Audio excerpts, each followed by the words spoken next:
إن الحمد لله والصلاة والسلام على رسول الله وبعد فقد قال الله سبحانه وتعالى في كلام المجيد وفي فرقانه الحميد أعوذ بالله من الشيطان الرجيم بسم الله الرحمن الرحيم إن الذين كفروا بالذكر لما جاءهم وإنه لكتاب عزيز لا يأتيه الباطل من بين يديه ولا من خلفه تنزيل من حكيم حميد আল্লাহ রাব্বুল আলামিনের কাছে কৃতজ্ঞ হচ্ছি যে আল্লাহ রাব্বুল আলামিন আজকে মাদ্রাসাতুত তাকিয়া আল ইসলামের উদ্যোগে আজকের এই সম্মেলনে আমাদেরকে এই সুন্দর সকালে হাজির হওয়ার মতো তৌফিক দান করেছেন। সে রব্বুল আলামিনের কাছে তাঁরই শেখানো বাক্যে আমরা কালিমাতুশ শুকর আদায় করি। সকলে আনন্দ চিত্তে আল্লাহর শুকরের নিমিত্তে পড়ছি আলহামদুলিল্লাহ।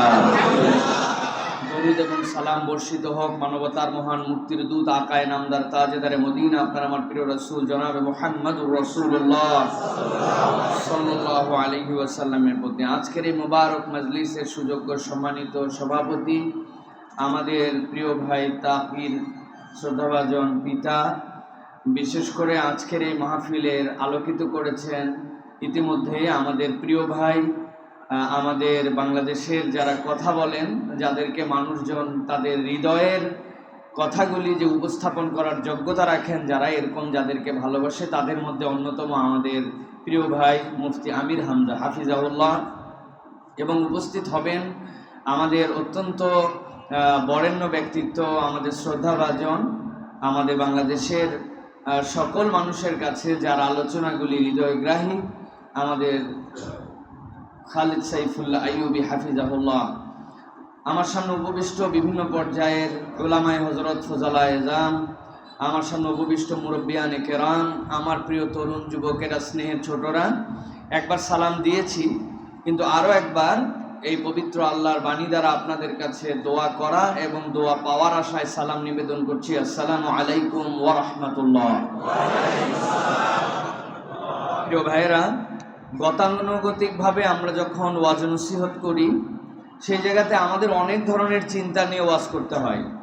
হয়তো আপনারা জানেন কি না, কিন্তু আমাদের অনেক ধরনের চিন্তার মধ্যে কিছু চিন্তা থাকে, কোন কথা বলা যাবে, কোন কথা বলা যাবে না, কোন কথা বললে কি ঝামেলা হবে। কেননা আমরা যখন কোনো মাহফিলের ইন্তজামে পৌঁছাই, এরপর থেকে আমাদের দুই কান ভরে দেওয়া হয় কথাবার্তা দিয়ে। এমনও মজার মজার কথাবার্তা আমরা পাই, যেগুলো পরে আমরা ব্যাখ্যা বিশ্লেষণ করে খুঁজে পাই যে এই লোক আমাদেরকে যে বিষয় অনুরোধ করে, ওই ধরনের সমস্যা তার ভিতরে অনেক আছে।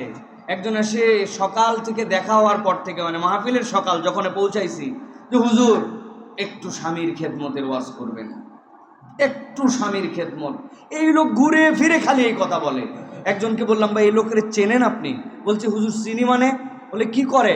কই তা জানি না, কিন্তু এই এলাকায় উনার থেকে বড় বউ পিটানোর কোনো মরদ নাই। এখন যে সিরিয়াস বউ পিটাতে পারে, ও খালি স্বামীর খেদমতের ওয়াজ চায়।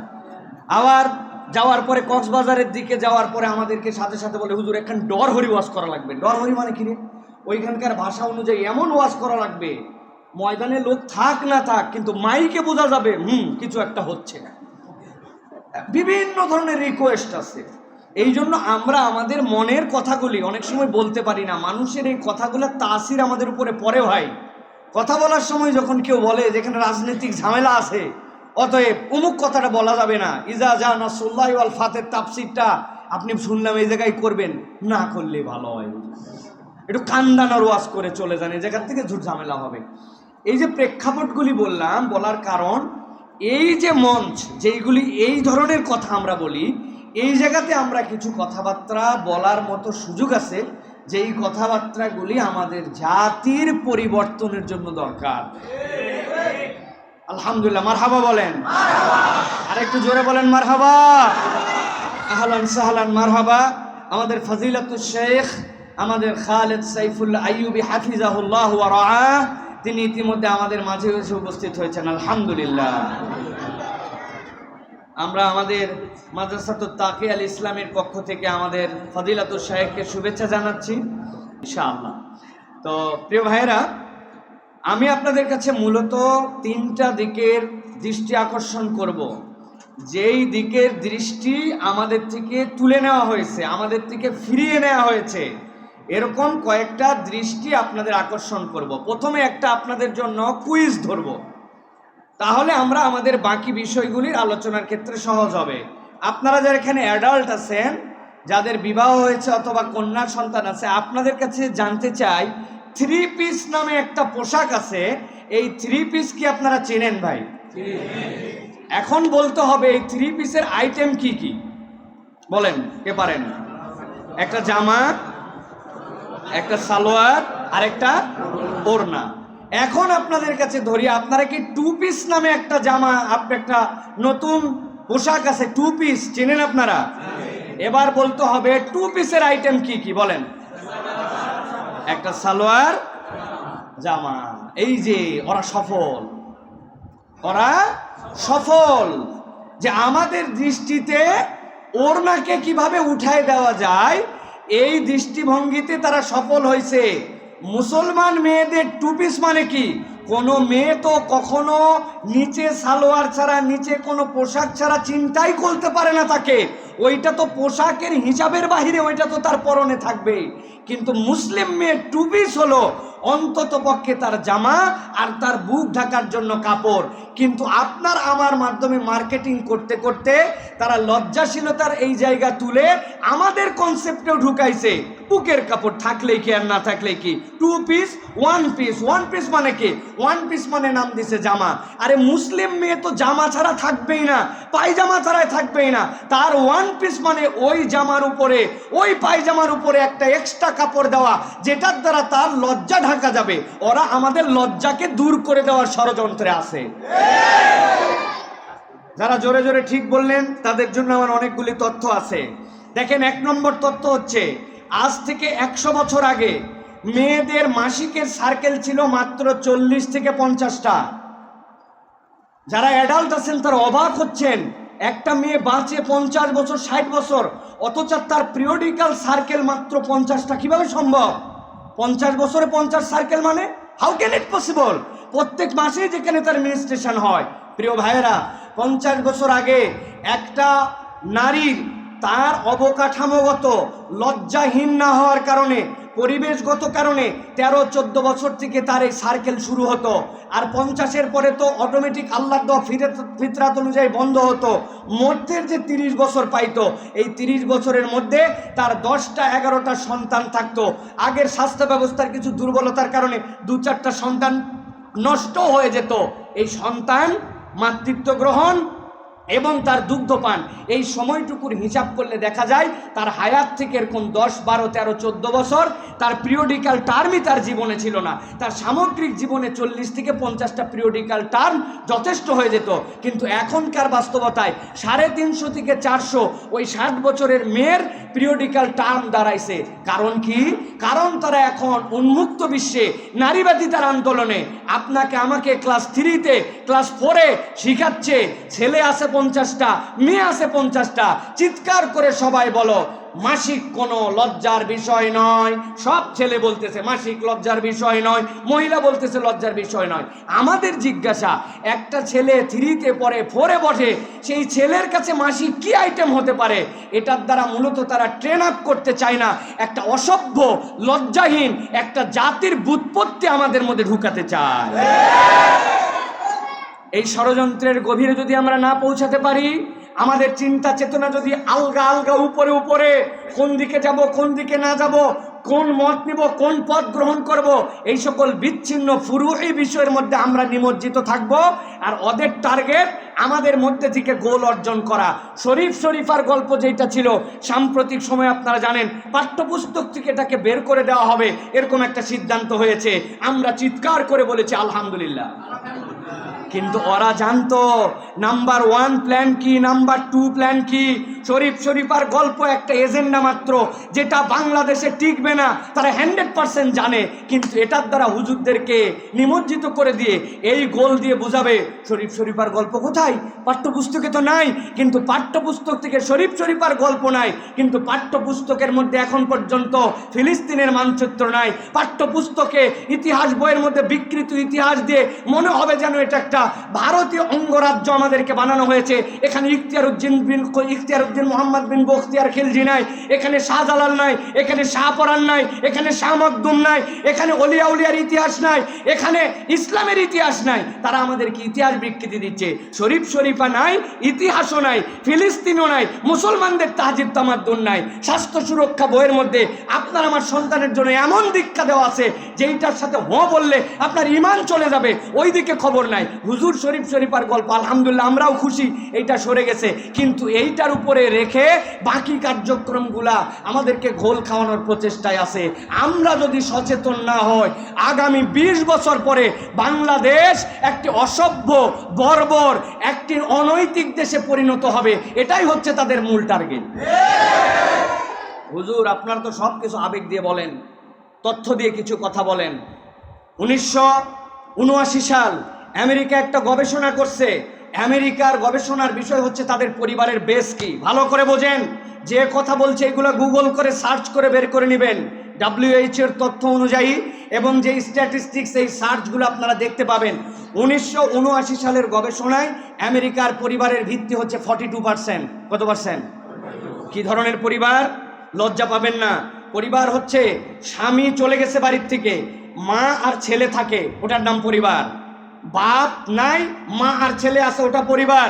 মা চলে গেছে, ওই পরিবারের মধ্যে মা চলে যাওয়ার পরে মেয়ে আর বাপ থাকে, ওটাও তারা কাউন্ট করছে পরিবার। বাপ মা দুইজনই রাগ করে চলে গেছে, চলে যাওয়ার পরে ওই পরিবারের মধ্যে শুধু ভাই আর বোন আছে, ওটাও পরিবার। এইগুলো সব কাউন্ট করে তার পরিবারের ভিত্তি 1979 সালে 42%। আপনি কল্পনা করেন এই পরিবারের ভিত্তি কেন তার স্ট্যাটিস্টিক্সে দেখালো? তাদের সমাজের মধ্যে যে অসভ্যতা, যে অনাচার, যে অজাচার, যে কালচারগুলো তারা দাঁড় করাইছে, এটা পরিবারকে টিকায় রাখে না। ওরা তখন হিসাব করে দেখছে মুসলিম যে সকল সমাজ, আফ্রিকার দরিদ্র পীড়িত সমাজ, মধ্যপ্রাচ্যের তাদের ভাষায় অশিক্ষিত সমাজ, এই আমাদের সাবকন্টিনেন্টের মুসলিম পরিবার ভিক্ষা করে আনে, কিন্তু তার পরিবারকে কখনো দূর করায় না। ভিক্ষা করে নিয়ে এসে তার ছেলে মেয়ে এসে এক পরিবারে থাকে, এদের পরিবারের বেস কি? তখন তারা হিসাব করে দেখেছে যে ইসলামের পরিবারের বেস হচ্ছে পবিত্রতা এবং ধর্মীয় অনুভূতি। তখন তারা চিন্তা করেছে দুইটা জিনিস তাদের মধ্যে থেকে দূর করতে হবে। একটা পবিত্রতার সাথে যে লজ্জাশীলতা, এইটা দূর করতে হবে, আর ধর্মীয় অনুভূতি এবং অনুশাসনের যে বিধিবিধান, এইগুলা দূর করতে হবে। নচেত পরিবারের বন্ডিং ঠিক থাকলে এই মুসলমানদেরকে কখনো অন্য কিছু গিলানো যাবে না। সমন্বয় দেখেন, মিল দেখেন। ইসলামের যে ফেকা আমরা পড়ি, ফেকার মধ্যে হায়েজের মাসলা আছে না? কথা বলেন, আছে না? নিফাসের মাসলা আছে না? ছেলেদের যদি স্বপ্ন দোষ হয় তাহলে স্বপ্ন দোষ থেকে সে কেমন করে তাহারাত অর্জন করবে, মাসলা আছে না? আমাদের ফিকার মধ্যে তো ক্লাস 7-এ পড়ানো হয়, তাহলে তারাও তো একই কথা বলতেছে যে পিরিয়ড নিয়ে আমরা লজ্জা করব না, এগুলোর থেকে বের হয়ে আসতে হবে। তাদেরটার আমাদেরটার পার্থক্য, আমাদের এই সকল মাসলার সাথে পবিত্রতার সম্পর্ক জড়িত, আর তাদের এই সকল শিক্ষা দীক্ষার সাথে বেহায়াপনা ছড়িয়ে দেওয়ার টার্গেট জড়িত।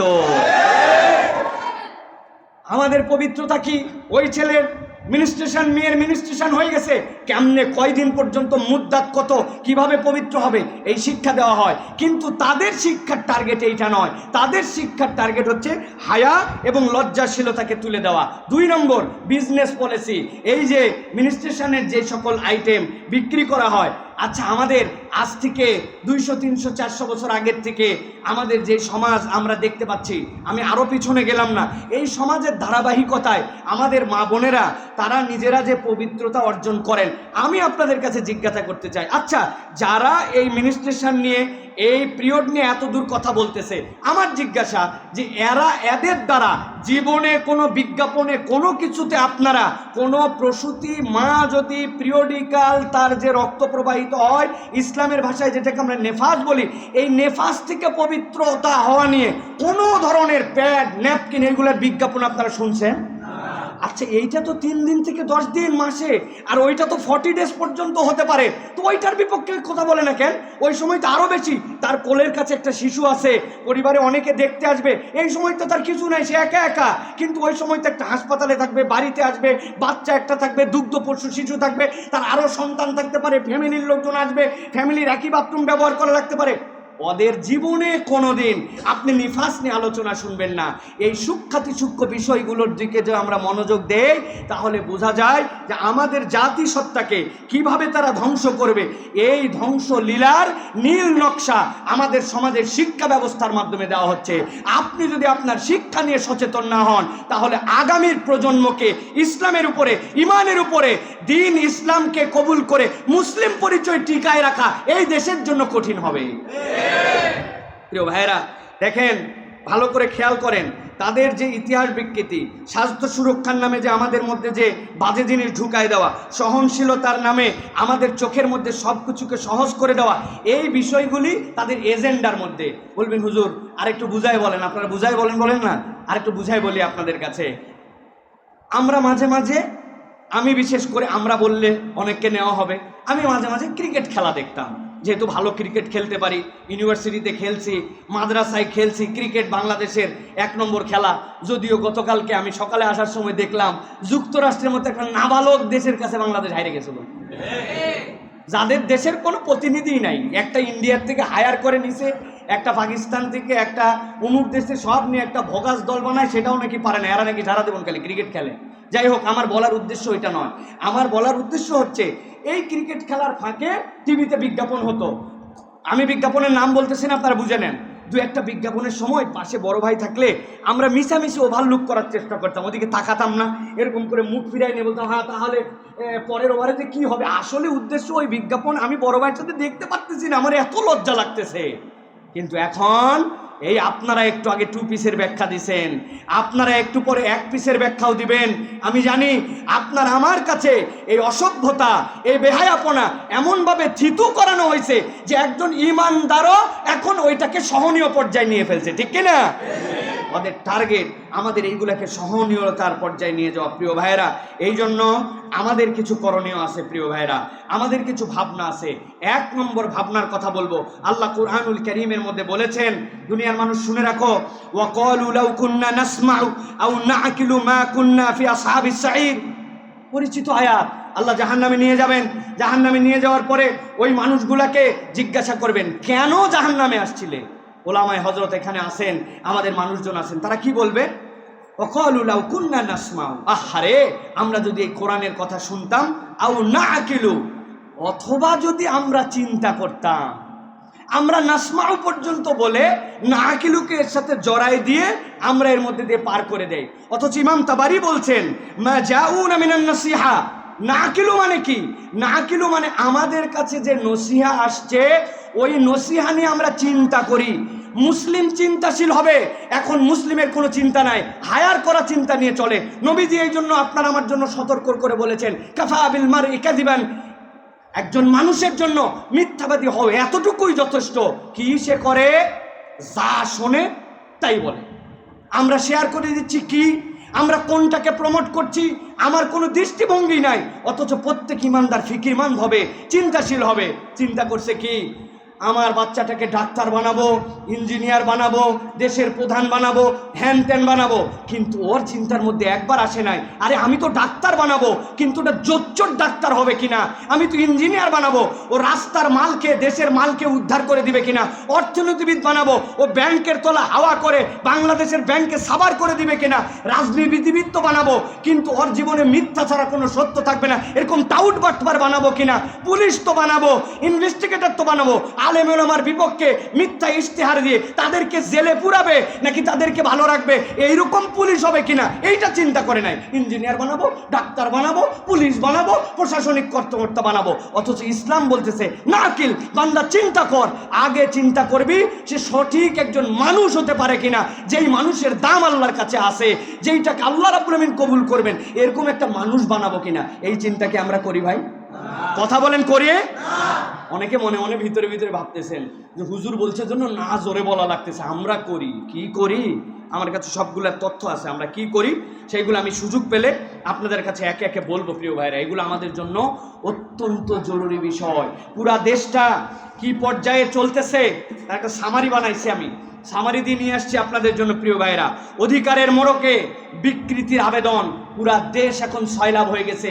আপনি খবর রাখেন না, যেই সময় আপনি টোটাফাটা বিষয় নিয়ে চলতেছেন, ওই সময় এই দেশের মধ্যে যে বীজ গেঁথে দেওয়ার প্রচেষ্টা চলতেছে, এইটার বিপক্ষে যদি আমরা সতর্ক না হয়, আগামীতে আমাদের সংস্কৃতির আগ্রাসনে পরাজিত হয়ে মাথা নিচু করে এই দেশের মধ্যে আমাদেরকে ঘুরতে হবে। মাথা তুলে এটার প্রতিবাদ করার মতো লোক খুঁজে পাওয়া যাবে না, কেননা মেন্টালি আমাদেরকে পঙ্গু বানায় দেওয়ার ষড়যন্ত্র তারা করতেছে, ঠিক কিনা? প্রিয় ভাইরা, দেখেন আপনাদের কাছে একটা উদাহরণ দেই, আমি কথা দীর্ঘ করব না, ছোট্ট দুই একটা উদাহরণ দেই। LGBTQ জানেন না আপনারা? এটা এই যে সমকামিতার প্রমোট, তারা কি বলতেছে? এটা তারা বলতেছে এরা হচ্ছে সুবিধা বঞ্চিত, এরা হচ্ছে সংখ্যালঘু, এরা হচ্ছে যৌন সংখ্যালঘু। কথাটা শুনতে খুব ভালো। বলতেছে কিছু মানুষ পুরুষ মেয়েকেই বিয়ে করবে, মেয়ে পুরুষকে বিয়ে করবে। মনে করছেন হুজুর এগুলো তো পুরাতন কথা। জি না, ভালো করে বুঝেন, নতুন কথা আপনাদের জন্য, ভালো করে বোঝেন। ছেলে মেয়ে বিয়ে করবে, এর মধ্যে কিছু লোক বিকৃত ভাবে, আমরা যেটা বিকৃত বলতেছি, তারা বলতেছে সংখ্যালঘু। কি? তারা বলতেছে একটা ছেলে একটা মেয়ের প্রতি আকর্ষণ রাখতেই পারে, একটা মেয়ে একটা ছেলের প্রতি আকর্ষণ রাখতে পারে। আমরা বলতেছি না সমাজে সবাই হোক, কিন্তু যারা এরকম করবে তাদেরকে স্বীকৃতি দিতে হবে। 1940 সালে আমেরিকার থেকে এই প্রস্তাব ওঠার পরে, এরপরে 1960 সালের পর থেকে আজকের আমেরিকা সহ ইউরোপালারা এটার থেকে বের হওয়ার পথ খুঁজতেছে আর অন্য মুসলমানদের উপর চাপায় দিতে যাচ্ছে। তার কারণ কি? তারা যেটাকে সংখ্যালঘু বলেছিল, আমরা তাদের আচরণেই বুঝতে পারি যে তাদের এজেন্ডাটা তারা ভিন্ন কারণে প্রমোট করেছিল। কিরকম? 5 জন লোক আপনাদের মহল্লার মধ্যে, একজন বিড়ি খায়, একজন হালকা একটু তার থেকে এক ধাপ আগাইছে গাঁজা খায়, আরেকজন হচ্ছে ফেন্সিডিল খায়, আরেকজন ইয়াবা খায়। কয়জন খায়? কথা বলেন। 4 জন। এই সমাজে লোক আছে 400 জন। কতজন? এই 4 জন মিলে এক হয়েছে যে ভাই সবাই তো খায় না, সবাইকে খেতে হবে তাও বলি নাই, কিন্তু আমরা একটা সংখ্যালঘু গাঁজাখোর সম্প্রদায়, আমাদের সমাজে একটা অধিকার আছে, আমরা কাউকে খাওয়াতে চাই না, কারোর জন্য আমরা প্রয়োজনে ডিস্টার্বও করব না। সরকারের কাছে আবেদন, আমাদেরকে সংখ্যালঘু মদারু হিসাবে, গাজারু হিসাবে আমাদের একটা আইডেন্টিটি সমাজের মধ্যে দিতে হবে। আর যদি ঝামেলা হয় তো আমাদের জন্য একটা ঘর বানাই দেখ, যে ঘরের মধ্যে যে আমরা গাঁজা খাবো, আমরা সেটার জন্য ডিস্টার্ব করব না। বলেন তো ভাই, এটা বললে সরকার মেনে নিবে? আমেরিকায়ও যদি কেউ বলে, আমেরিকানরা মেনে নিবে? কিন্তু ওরা এই টেকনিকে এই সমকামিতার বীজ ছড়াইছে এবং তারা ঠিক একই কথাই বলছে, সব জায়গায় করব না, ড্রপ ইন সেন্টার বানায় দাও। বাংলাদেশে ব্র্যাক সহ, বাংলাদেশে বন্ধু সোশ্যাল মিডিয়া সহ তারা এই কার্যক্রমের পিছনে অর্থ বিনিয়োগ করে তারা সমাজের মধ্যে ড্রপ ইন সেন্টার বানাইছে। বলবেন ড্রপ ইন সেন্টার তো দেখতে পাই না। সরকারি যে সকল স্বাস্থ্যসেবা কেন্দ্র, এইগুলো সব এনজিওর টাকায় চলে। এরা বলে স্বাস্থ্যসেভা, কিন্তু এখান থেকে তারা LGBTQ প্রমোশন করে, সমাজের মধ্যে সমকামিতার বীজ ছড়ায় দেয়, সমাজের মধ্যে ট্রান্সজেন্ডার নাম দিয়ে হিজড়াদের কাঁধে ভর করে আমাদের সমাজকে কলুষিত করে ইসলামের তাজিব তামাদ্দুন মূল আদর্শ থেকে তারা সরানোর জন্য প্রচেষ্টা করে, ঠিক কিনা? আপনি আছেন উমুক শাইকের পিছে বাঁশ দেওয়ার জন্য তুমুক আইটেম নিয়ে, আপনি লোক খুঁজে পাবেন না বাঁশ দেওয়ার। এক সময় এই মানুষগুলোকে বেঈমান বানানোর কার্যক্রম নেওয়া হয়েছে। আপনার কথা হবে এইগুলার বিপক্ষে, এইগুলা না বলে হুজুরে কাদা ছোড়াছড়ির চর্চা চলতেছে, ঠিক কিনা? আল্লাহ এদের থেকে আমাদেরকে হেফাজত করুক। প্রিয় ভাইয়েরা, আমি আপনাদের কাছে সর্বশেষ একটা আশার বাণী শোনাবো এবং একটা কথা বলে শেষ করব। আল্লাহ রাব্বুল আলামিনের কোরআনুল কারীমের একটা আয়াতে কারিমা আমি আপনাদের কাছে তেলাওয়াত করেছি। সূরা হামিম সিজদা আল্লাহ রাব্বুল আলামিন বলছেন, ইন্নাল্লাযীনা কাফারু বিযিকরি লাম্মা জাআহুম, তোমাদের মধ্যে থেকে যারা কুফরি করে, এরপরে আসার পরে এই কিতাবের ব্যাপারে তারা কথা বলে, মন্তব্য দেয়, ধারণা করে, আল্লাহ রাব্বুল আমিন বলছেন এ নিয়ে চিন্তা করার কোনো কারণ নাই। ওয়া ইন্নাহু লাকিতাবুন আজিজ, এটা মহা পরাক্রমশালী রবের পক্ষ থেকে আসা কিতাব। লা ইয়াতিহিল বাতিলু মিন বাইনি ইয়াদাইহি ওয়া লা মিন খালফি তানজিলুম মিন হাকিমিন হামিদ। আল্লাহ বলছেন আমি গ্যারান্টার হলাম, এই কোরআনের সামনে থেকে, পেছন থেকে, কোনো দিক থেকে কোনো বাতিল ঢুকতে পারবে না, এটার ক্ষতি করতে পারবে না। এটা বলার উদ্দেশ্য কি রব্বুল আলামিনের? আল্লাহ রব্বুল আলামিনের কোরআনকে আল্লাহ রব্বুল আলামিনের সংরক্ষণ করা না। তাফসীরের মধ্যে আসে, মুফাসসিররা ব্যাখ্যা করছেন, বান্দা যখন এইটা ধারণ করবে, এই কোরআনকে ধারণ করে নেবে, কোরআন ধারণ করলে ওই ব্যক্তির মধ্যে আল্লাহ রাব্বুল আলামিনের পক্ষ থেকে এমন নিরাপত্তা আসবে, ওই ব্যক্তিকেও আল্লাহ রাব্বুল আলামিন দুনিয়ার কোনো বাতিলের হাতে কখনো পরাজিত হতে দিবেন না। সুবহানাল্লাহ। এখন আমাদের জিজ্ঞাসা, আমরা কি আমাদের নিজেদের দাম জানতে পারছি ভাই? ভালো করে বলেন, জানতে পারছি? এই যে আমার হাতে একটা ঘড়ি আছে, যেই জায়গাতে আমি অজু করতে যাই আমার স্বভাব হচ্ছে ঘড়ি খুলে অজু করা। এখন অজু করার পরে ঘড়ি ম্যাক্সিমাম জায়গায় ছাড়া পড়ে, দৌড়াই আসছে একজন, সাইফুল্লাহ ভাই এই যে আপনার ঘড়ি ছাইরে গেছিলেন, একটু পাট নিয়ে বলতেছে যেহেতু আমার ঘড়িটা পৌঁছায় দিয়েছে। আমি জাযাকাল্লাহ খায়ের, শুক্রিয়া ভাই, আপনি না দিলে আমার গেছিল। ওই লোক খুব খুশি। আসার পরে গাড়িতে উঠে মনে মনে ভাবতেছি লোকটা দিয়ে ভালোই করছে, কিন্তু আমার ঘড়ি যদি হারাতো কত লস। গুলিস্তান থেকে পছন্দ হয়েছে, কিনছি 240 টাকা দরাদরি করে। লস কত? 240। হাসতেছি, যদি হারায়ও 240। আরেকটা লোক হাতের মধ্যে একটা আংটি আছে, এটা হচ্ছে হোয়াইট গোল্ড, মাথার মধ্যে একটা পাথর আছে, এটা হচ্ছে ডায়মন্ড, আংটিটার দাম 50,000 টাকা। এই বেচারি বাজার করতে গেছে একদিন সাভারে। বাজার করতে যাওয়ার পরে আল্লাহর কি কাজ, ওই বাজারের মধ্যে এক লোক আসছে, যেই লোককে আমাদের এলাকায় বলে লক্ষ্মী টেরা। চিনেন আপনারা লক্ষ্মী টেরা মানে কি ভাই? এই যে দুই মণি সোজা না হয় একটা মণি একটু বাঁকা, এদিক তাকায় থাকে কিন্তু দেখে কোন দিক? এদিক। এখন ওই লোক দেখতেছে কিরে, আসার পরের থেকে এই লোক খালি আমার আংটির দিকে তাকায় আছে। বুঝে থাকলে বলেন তো ওই লোক আংটির দিক তাকায় আছে? কিন্তু অনেকক্ষণ এরকম করে থাকার পরে ও চিন্তা করছে, না জানি বাবা আংটির দাম কি জানিয়ে ফেলছে নাকি, রিক্সে যাওয়ার দরকার নয়। আস্তে করে হাত নিচু করে সুদ করে আংটিগুলো পকেটে রাখে এখন গাল নাড়ায় ওই লোকে বুঝাচ্ছে যে আমার হাতে আংটি নাই। তখনও দেখে ওই লোকের উপর তাকায় আছে। এখন বুঝে থাকলে বলেন, আমি যে এই যে ঘড়ি নিয়ে চিন্তা করলাম না, ঘড়ির দাম কত? কথা বলেন। আর আংটি নিয়ে টেরা লোক দেখার পরেও, আল্লাহরই সৃষ্টি, টেরাকে টেরা বলা যাবে না, এটা বোঝানোর জন্য বললাম। তা এই লোকটা আংটি নিয়ে ফিকির করলো, কারণ দাম কত? এখন মুসলমানদের কাছে সবচেয়ে দামি সম্পদ কি, এইটা যদি আপনি বুঝতে পারেন তাহলে আপনি ওইটার মূল্যায়ন দিবেন। আপনি মনে করছেন আমার দামি সম্পদ বাড়ি, আমার দামি সম্পদ গাড়ি, আমার দামি সম্পদ আমার সম্মান, আমার দামি সম্পদ আমি একটু ওয়াজ করতে শিখছি, আমার অডিয়েন্স। জি না, আপনার দামি সম্পদের নাম ঈমান। এই ঈমানের কারণে আপনার জান্নাত অথবা জাহান্নাম নির্ধারিত হবে। অতএব সকল এজেন্ডার আগে ঈমান সংরক্ষণের এজেন্ডাকে আমাদের 1 নম্বর রাখতে হবে, ঠিক কি না?